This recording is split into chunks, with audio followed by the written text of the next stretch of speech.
美国海关一位高级官员说，海关人员已经准备好在6月下旬依法对来自东突厥散的商品实施进口禁令。2021年12月，拜登总统签署了获得国会两党广泛支持的防止强迫维吾尔人劳动法。该法规定，在获得总统签署的180天之后，这部新法将全面禁止美国进口商从东突厥散或与该地区政府有关联的实体进口产品，除非他能够提供明确且令人信服的证据，证明产品并非由强迫劳动制造。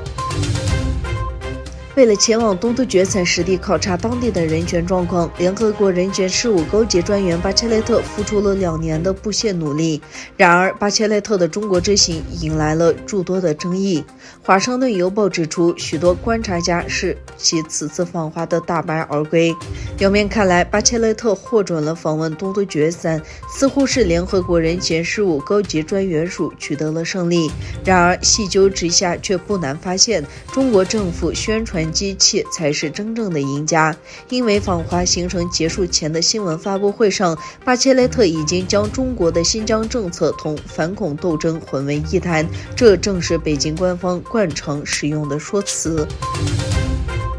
5月31日，美国总统拜登在白宫会见了新西兰总理阿德恩，双方就印太地区面临的挑战、新形成的印太经济框架、气候变化以及抗击中国病毒疫情等问题进行了讨论。两人还表达了对中国在香港和东突厥散侵犯人权的担忧。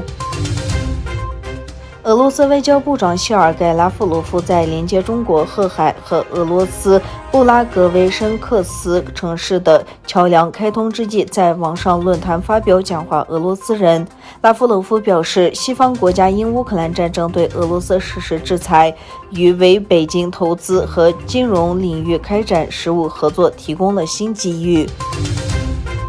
上海及其周边地区实施严格防控措施，导致供应链受扰长达数月后，苹果首度将 iPad 的部分产能由中国大陆移往越南。据了解，日本自民党提名一名叫阿尔菲耶·埃黎的维吾尔妇女为议会候选人。澳大利亚与中国星期四在南太平洋岛国间持续上演针对双方的外交角力。两国的外长同一天分别访问不同的南太平洋国家。在萨摩亚，澳大利亚现任外长黄英轩宣布将该国捐赠一艘巡逻艇，以取代去年触礁前而无法修复的巡逻艇。与此同时，中国外长王毅在巴布亚新内基亚与该国领导人举行会晤。巴布亚新内基亚是王毅此次南太平洋8国旋风之旅的倒数第2站。